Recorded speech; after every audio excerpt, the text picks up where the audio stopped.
Hello, সবাইকে জানাচ্ছি প্রীতি এবং শুভেচ্ছা। রমজানুল মোবারক, রমাদান মোবারক। সবাইকে জানাচ্ছি রমজানের শুভেচ্ছা। কুয়েতে আসলে খুবই আল্লাহর রহমত আছে বলা যায়। এই সময় এই মার্চ মাসে কুয়েতে কিন্তু গরম আরম্ভ হয়, গরমের ভাব পড়ে যায় এই মার্চ মাসে। অথচ এখানে এখনও বৃষ্টি হচ্ছে।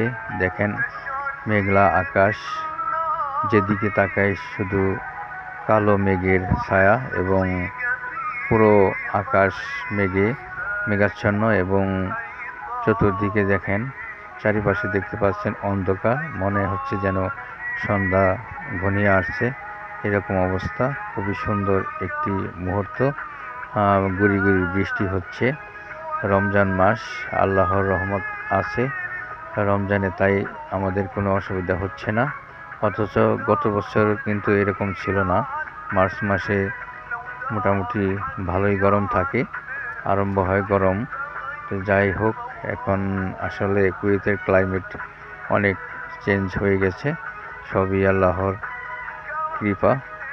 আশা করি ভালো আছেন আপনারা সবাই। দোয়া করবেন যেন প্রতিটি রোজা থাকতে পারি, সেই তৌফিক দান করুক আল্লাহ তাআলা। ভালো থাকবেন। আল্লাহ হাফেজ।